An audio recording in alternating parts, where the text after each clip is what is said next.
திமுகல உப்பு போட்டு சோர்த்துங்கிற ஒத்தனாவது இருந்தா நீங்க உங்களுக்கு நான் 48 திராவிட முன்னேற்ற கழக முன்னணி தலைவர்கள் TR பாலு குடும்பம், துரைமுருகன் குடும்பம், ஆற்காடு வீராசாமி குடும்பம் எல்லாரும் நடத்துற CBSE ஸ்கூல் லிஸ்ட் கொடுத்துருக்கேன். அங்க ஹிந்தி சொல்லி கொடுக்கலாமா? இந்த மாதிரியா நடக்க வேண்டாம்னு எச்சரிக்கை விரும்புறேன். It is the premise of central government. 500 ரூபா நோட்ல இருக்கிற ஹிந்தி அழி பார்ப்போம் மானங்கட்டவங்களா? கருணாநிதி போன்றவர்கள் அவங்க வாழ்க்கை சரித்திரமே ஒழுக்கக்கேடு. ஒழுக்கக்கேடர்கள் திராவிடியன் ஸ்டாக். பொறுக்கித்தனம் போதுமானதாக இருக்குன்னு சொன்னா நான் இதையோ மறைக்கிறேன், பொய் சொல்றேன். நான் என்னன்னா பாலியல் சீண்டல் நான் இதனுடைய வேருக்கு போக விரும்புகிறேன். காரணம் என்ன? ஒழுக்கக்கேடு சமுதாயத்திலே உள்ளே வந்துடும். போலீஸ் அவுட் போஸ்டில் வந்து 13 வயசு சிறுமி சென்னையில் பாலியல் வன்முறை ஒரு ஆசிரியர் மாதா பிதா குரு தெய்வம் அப்படி இருக்கக்கூடிய குரு ஸ்தானத்தில் இருப்பவர்கள் படிக்க வர்ற குழந்தைய பாலியல் வன்கொடுமைக்கு உள்ளாக்குவதுங்கிறது மிக மோசமானது. இதுக்கு என்ன காரணம்? 67 திராவிட முன்னேற்ற கழகம் வந்தவுடனே அறம் கோவில் இல்லாமல் குடியிருக்க வேண்டாம். அதே மாதிரியா அன்னையும் பிதாவும் முன்னறி தெய்வம் அதை எடுத்தாங்க. கேட்டால் அது செக்குலரிசம் இல்லையா? அந்த மாதிரி எடுத்தாங்க. எடுத்ததோட இவங்க என்ன பண்ணாங்க? மாரல் இன்ஸ்ட்ரக்ஷன் அப்படின்னு வந்து நீதி போதனை வகுப்புகள் நடந்தது.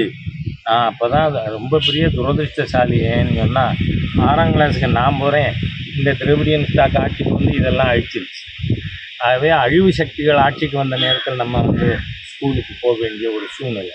அதனால் நீதி போதனை தமிழக பாடத்திட்டத்திலேருந்து எடுத்த தீய சக்திகள் ஆட்சியில் இருந்தால் இது நடக்குமா நடக்காதா யோசிச்சு பார்க்கணும். அதோடு மட்டும் இல்லை, ஈவேரா போன்றவர்கள், கருணாநிதி போன்றவர்கள் அவங்க வாழ்க்கை சரித்திரமே ஒழுக்கக்கேடு.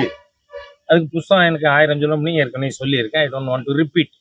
அதனால் ஒழுக்கத்தை போதிக்கின்ற ஒரு சூழ்நிலையை நாம் உடனடியாக பள்ளிக்கூடத்தில் ஆரம்பிக்கணும். அப்போ தான் அட்லீஸ்ட் அடுத்த தலைமுறையாவது ஒழுக்கமானவனாக இருப்பான். ஒழுக்கக்கேடர்கள் திராவிடியன் ஸ்டாக்.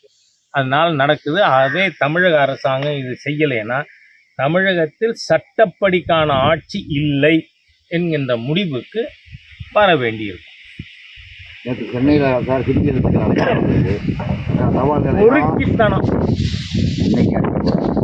பொறுக்கித்தனம் ஏன் தெரியுமா? நீங்க அழிக்கணும்னா எங்க போகணும்? வேளச்சேரியில் இருக்கிற சன்ஷைன் மாண்டிசோரி ஸ்கூலுக்கு போ.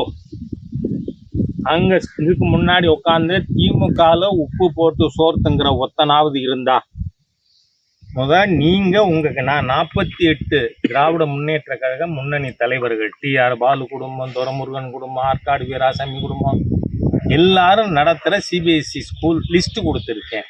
அங்க ஹிந்தி சொல்லி கொடுக்கலாமா? நீ மத்திய அரசாங்க நிறுவனம் உங்களுக்கு பிடிச்சி உள்ள போட ரொம்ப நேரம் ஆகாது. திராவிட முன்னேற்ற கழக காலிகள் இந்த மாதிரியா நடக்க வேண்டாம்னு எச்சரிக்கை விரும்புறேன். It is the premise of central government. நீ யார் நோழைய எப்படி அழிப்ப நீ? ஆகவே இந்த திமுகல காலித்தனம் அதிகமாக இருக்குன்னா 67 65 திமுகவோட காலித்தனங்களை பார்த்தவன். அதனால சொல்றேன், நான் உங்க காலித்தனத்தை நீங்க இடம் இருக்கு அழிக்கிறதுக்கு. இல்லைன்னா வீட்டில் உட்காந்துட்டே அழிக்கலாம். ஏன் 500 ரூபா நோட்டில் இருக்கிற ஹிந்தி அழி பார்ப்போம் மானங்கட்டவங்களா? உங்கள் 100 ரூபா நோட்டில் 500 ரூபா நோட்டில் இருக்குல்ல, 200 ரூபா நோட்டில் இருக்குல்ல, 100 ரூபா நோட்டில் இருக்க அந்த ஹிந்தி அழி பார்ப்போம். என்ன வெக்கங்கட்ட செயல்? இதை பார்த்து கொண்டு திமுக தலைமை எப்படி இருக்குன்னு கேட்குறேன்னா, நீங்கள் நடத்துவீங்க ஹிந்தி சம்ஸ்கிருதம் ஸ்கூலு, வெக்கமா இல்லை உங்களுக்கு? இதுபோன்று முக்கிய நிகழ்வுகள், அரசியல் தகவல்களை ஆழமாகவும் மாறுபட்ட கோணத்திலும் அறிந்து கொள்ள மறக்காமல் உங்கள் IND தமிழ் 24/7 பக்கத்தை பின்பற்றிக் கொள்ளவும். உங்கள் ஒவ்வொரு ஆதரவும் இதுபோன்று பல நிகழ்வுகளின் பின்னணியை அறிய உதவும்.